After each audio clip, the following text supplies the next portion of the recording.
O vídeo já vai começar, mas antes, não se esqueça de se inscrever e ativar as notificações.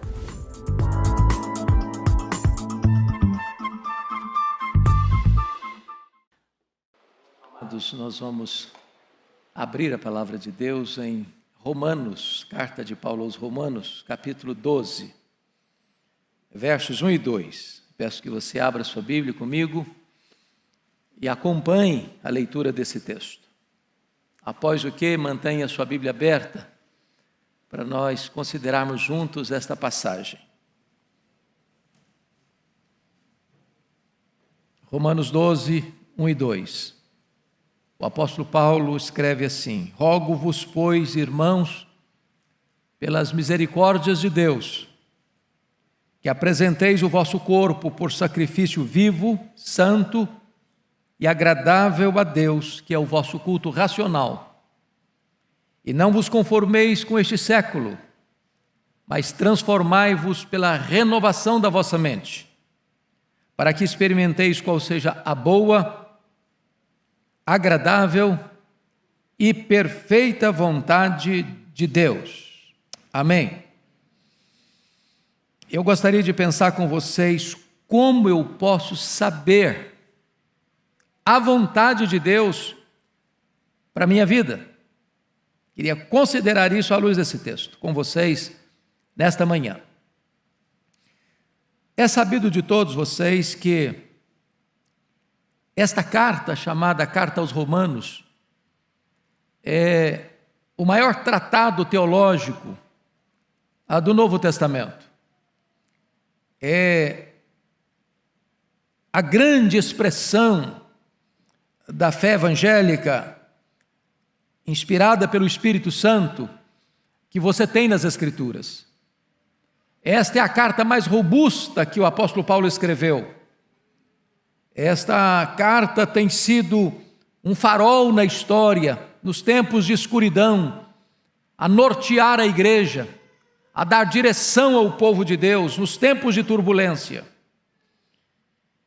E Paulo escreve esta carta e trata da doutrina da redenção. Ele menciona no capítulo 1 o conteúdo do Evangelho, o que significa o Evangelho. Ele menciona nos capítulos ainda 1 e 2 a necessidade do Evangelho, porque os homens estão perdidos, os homens estão debaixo da ira de Deus. Não importa se judeus, não importa se gentios, não importa se moralistas, todos pecaram e destituídos estão da glória de Deus. Mas Paulo abre no capítulo 3 os portais da graça e revela para nós como Deus, num plano eterno, perfeito e eficaz, planejou e executou e há de consumar a nossa redenção. Ele retrata a verdade da justificação pela fé no capítulo 3, ele exemplifica essa doutrina no capítulo 4, ele mostra os frutos dessa doutrina no capítulo 5, ele evidencia no capítulo 6 como a justificação desemboca na santificação. No capítulo 7 ele retrata o conflito que você tem mês depois da sua conversão, e no capítulo 8 ele mostra a grande obra do Espírito Santo, nos dando segurança da salvação.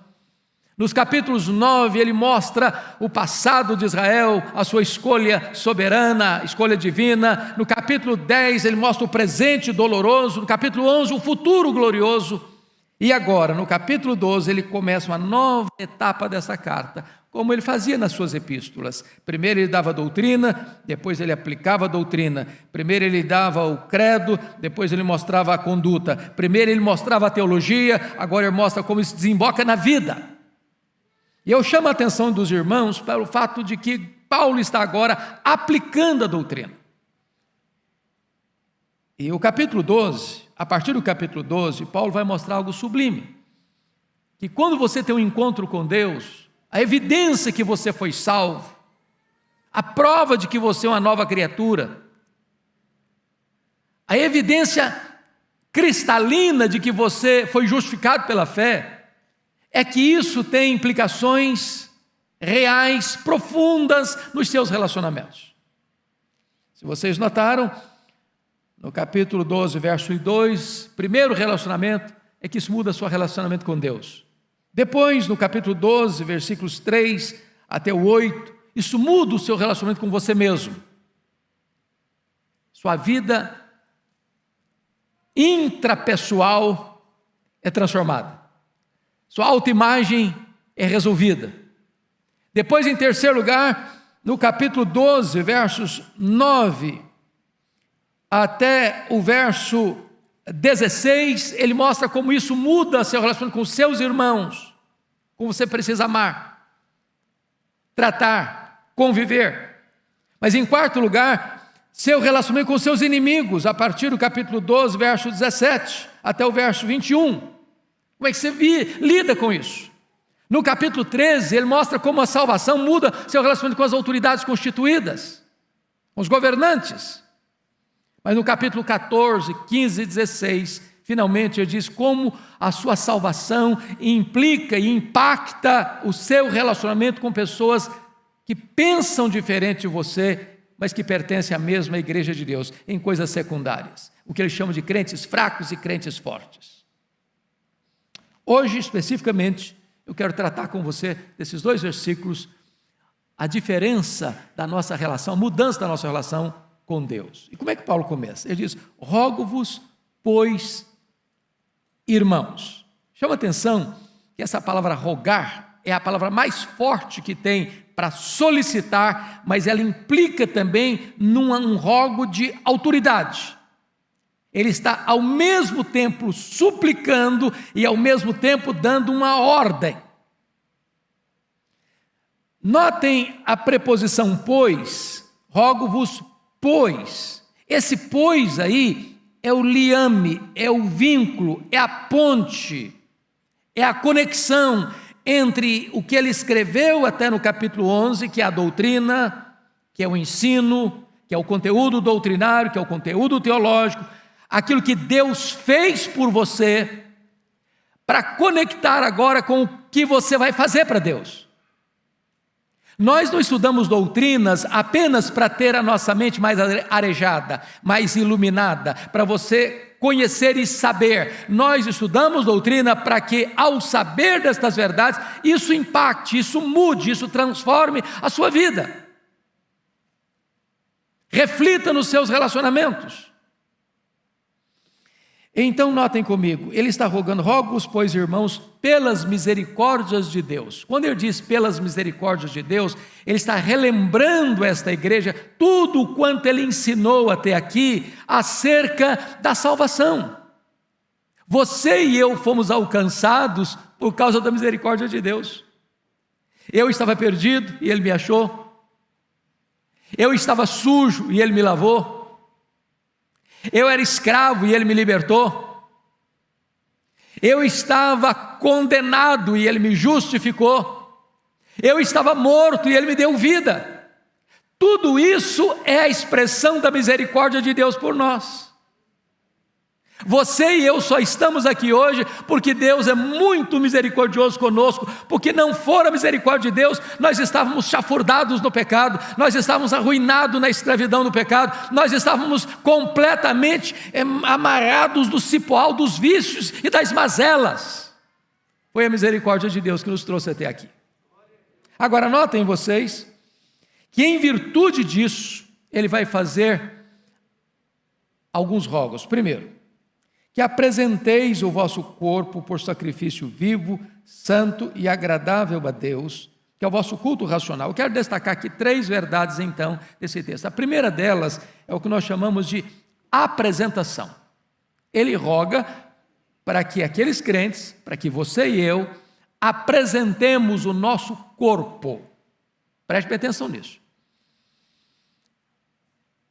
O pastor Arival tratou hoje aqui no batismo da antiga aliança, onde o sinal da aliança era a circuncisão.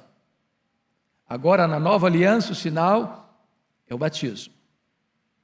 Lá na antiga aliança, o sacerdote, representando o povo, levava ao altar um cordeiro, que era imolado e oferecido. Agora, na nova aliança, não tem mais cordeiros, porque o Cordeiro de Deus, perfeito e imaculado, foi imolado, foi sacrificado, se ofereceu de uma vez para sempre, varrendo, portanto, do altar os animais mortos. E agora é você quem oferece o seu corpo no altar de Deus, como sacrifício.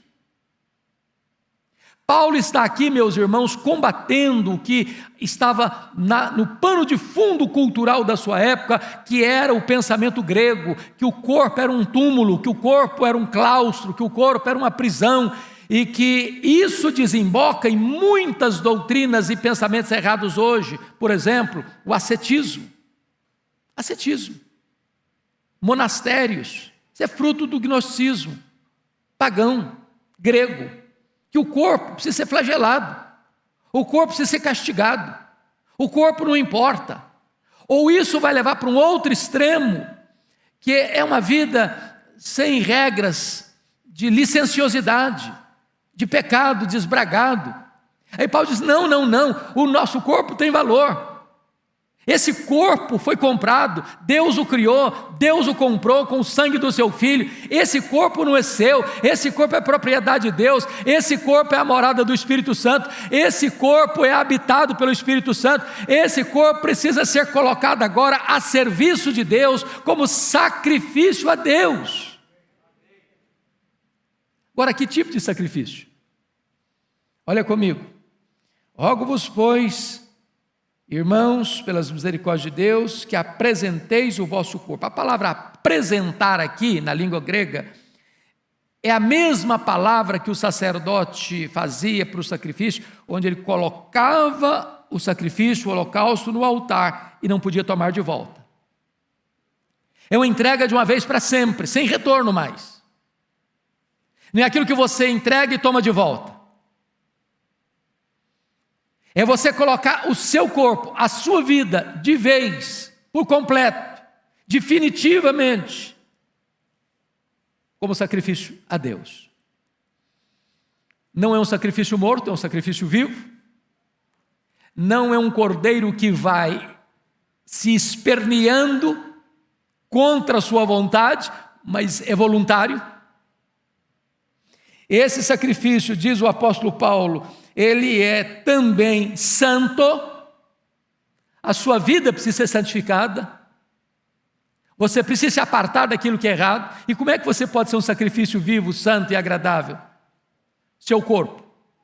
É você não vendo aquilo que você não deve ver, é você não ouvindo aquilo que você não deve ouvir, é você não fazendo aquilo que você não deve fazer, é você não indo aonde você não deve ir. Outrora você oferecia os membros do seu corpo ao pecado, agora você oferece todo o seu corpo em santificação e honra para Deus. E Paulo vai fazer uma afirmação aqui extremamente importante. Ele diz, essa oferta, essa apresentação é que é o seu culto racional. O que Paulo está dizendo? Às vezes, irmãos, na nossa mente ou na nossa visão apenas popular, a gente tem a ideia de que culto é aquilo só que eu faço quando eu entro para os umbrais do templo, para as portas do templo. Agora eu vou prestar culto, agora eu estou cultuando, aqui com os meus irmãos estou cultuando, e é verdade, nós estamos cultuando. Mas quando eu saio para fora do ambiente do templo, bom, agora não estou cultuando mais, agora o negócio é comigo.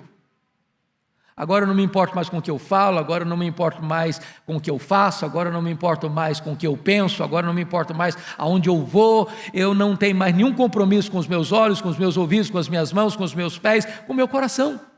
Paulo diz, não. É preciso existir uma consistência entre o culto que você presta coletivamente com o povo de Deus e a prática da sua vida lá no seu trabalho, lá dentro da sua casa, lá nas suas atividades estudantis, lá nas suas atividades comerciais. Tudo isso é culto a Deus. A palavra racional aqui não é razão em oposição à emoção, não. A palavra aqui é lógico, é coerente. É que o culto que Deus aceita é o culto coerente. Quando você vem para esta casa para adorar a Deus, isso é apenas uma somatória daquilo que você viveu dentro da sua casa, lá no seu trabalho, lá nas suas atividades. Esse é o culto que Deus aceita. É a vida. É por isso que a Bíblia diz lá acerca de Caim, que Deus não aceitou Caim e não aceitou a sua oferta. E é por isso que a Bíblia diz que Deus aceitou Abel e aceitou a sua oferta. Antes da oferta vem a vida, antes da liturgia vem a prática, antes do culto coletivo vem o seu culto individual. Primeira coisa então é a apresentação. Segunda coisa que Paulo trata desse texto é inconformação. Veja comigo o verso 2. E não vos conformeis com este século. Bom, você nota que a palavra conformar e a palavra que em seguida vem mais transformai-vos, transformar, ambas têm a mesma raiz. Qual é a raiz aqui? Forma. Conformar, transformar. Ambas usam como raiz a palavra forma. Na língua portuguesa, só temos uma palavra para isso, mas na língua grega tinha duas palavras bem distintas e muito importantes para entender o contexto aqui. Existia a palavra esquema e a palavra morfê. Esquema é uma forma que está mudando todo dia, toda hora, dependendo do ambiente, da situação, do contexto. A palavra morfê é uma forma inalterável, imutável, sempre a mesma. Quando Paulo diz, não vos conformeis com este século, ele usa a palavra esquema. O mundo tem uma forma, o mundo tem uma forma, o mundo tem uma ética, o mundo tem uma cosmovisão, e o mundo não tem valores absolutos, são valores relativos, é uma ética situacional, depende. O que foi vergonhoso ontem é aplaudido hoje, o que era errado ontem é aceito hoje, o que era pecado ontem, hoje é apenas uma doença, uma fraqueza, uma tendência, ou seja, o mundo está mudando. Paulo está dizendo o seguinte, não ponha o seu pé nessa forma, não entre nesse esquema, não pense pela formatação desse mundo, não deixe que esse mundo formate a sua cabeça, não deixe que você tenha a mesma cosmovisão deste mundo que não tem verdades absolutas, é relativo, é situacional, é conveniência. Paulo diz, não se conforme com isso, não ponha o seu pé nessa forma. Não se amolde a essa forma. Ô irmãos, ninguém precisa ser um especialista para ver isso. Você liga a sua televisão, você fica chocado quando as pessoas fazem apologia do erro, apologia do pecado, apologia do vício. Parece que quanto mais degradado, degradante, aviltante é uma situação, mais as pessoas aplaudem.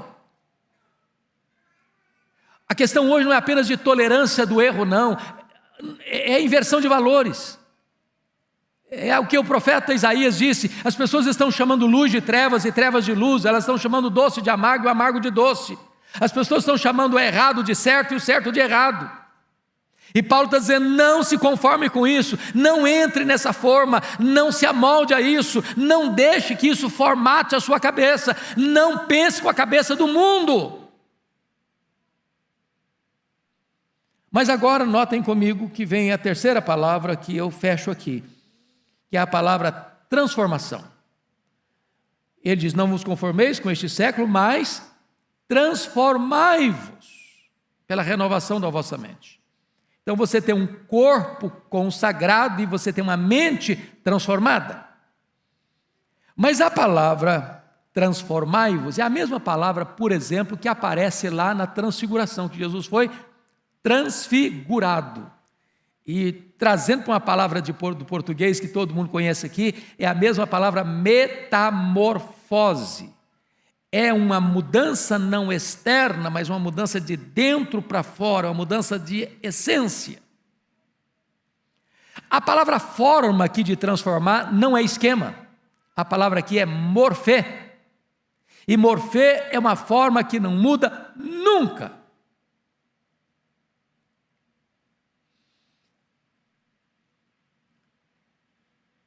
O que foi certo ontem é certo hoje, o que foi errado ontem é errado hoje. São os princípios de Deus, é a palavra de Deus. A palavra de Deus não muda. A palavra de Deus não se adequa. A palavra de Deus não se curva à cultura.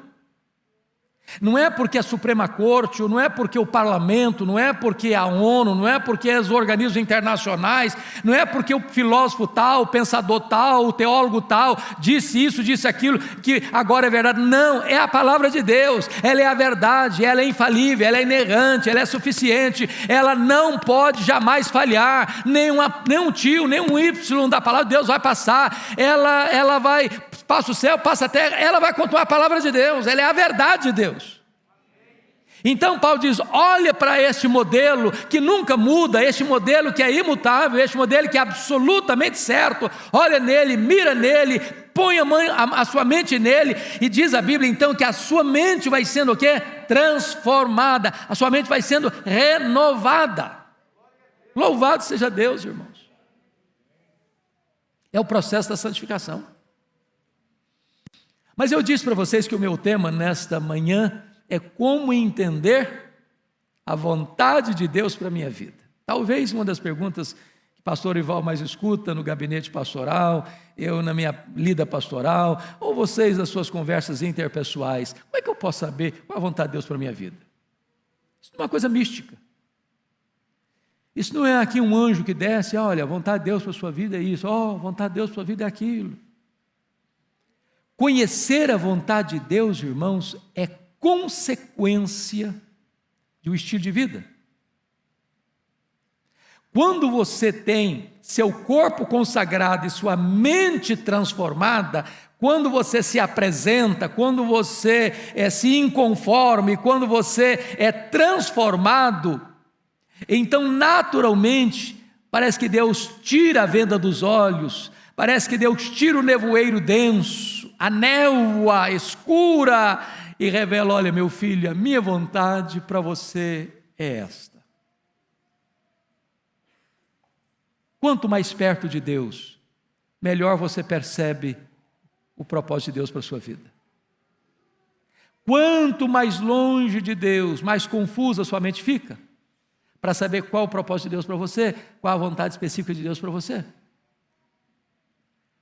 Mas é curioso que às vezes a gente fala de vontade de Deus para as pessoas só na hora difícil.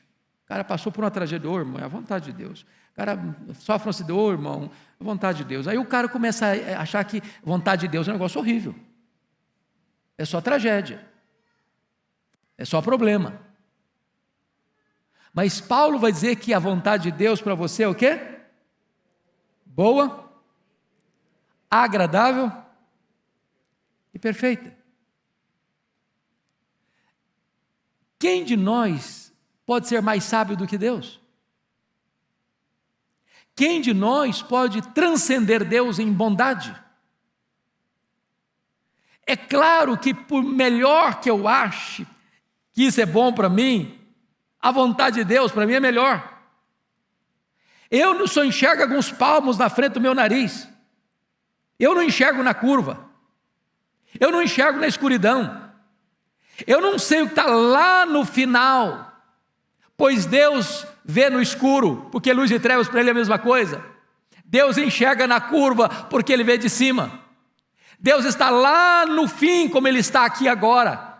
Então o plano de Deus para você é perfeito, a vontade de Deus para a sua vida é boa, a vontade de Deus para a sua vida é agradável, a vontade de Deus para a sua vida é perfeita. Deus é Pai, Deus é bom, Deus é misericordioso e Ele tem o melhor para você. E quanto mais você andar com Ele, quanto mais você se apresentar para Ele, quanto mais você se conformar com este mundo, quanto mais você for transformado pela renovação da sua mente, mais você vai se deleitar em Deus, mais você vai conhecer a vontade de Deus, mais você vai experimentar a boa, agradável e perfeita vontade de Deus na sua vida. Que Deus nos ajude hoje a nos colocarmos no altar de Deus, para vivermos na presença de Deus e para a glória de Deus e para usufruirmos o melhor de Deus na nossa vida hoje. Vamos orar. Querido Deus, louvado seja o teu nome, porque nos trazes à tua casa para juntos adorarmos o teu nome. Louvado seja o teu nome, Deus, porque podemos abrir tua palavra e buscar a iluminação do teu Espírito para entendê-la, para aplicá-la ao nosso coração e vivermos de modo digno do teu nome. Santifica a nossa vida, santifica os nossos olhos, santifica os nossos ouvidos, santifica as nossas mãos, santifica os nossos pés, santifica o nosso coração. Dá-nos a bênção, meu Deus, de termos lábios puros. Dá-nos a bênção, Deus, de toda a nossa vida ser como um sacrifício agradável a Ti. E que o nosso corpo, comprado pelo sangue do Cordeiro, possa ser instrumento para a glorificação do Teu nome, para abençoar as pessoas que se relacionam conosco, que em todo o nosso ser a Tua glória seja manifesta. Assim oramos em nome de Jesus. Amém.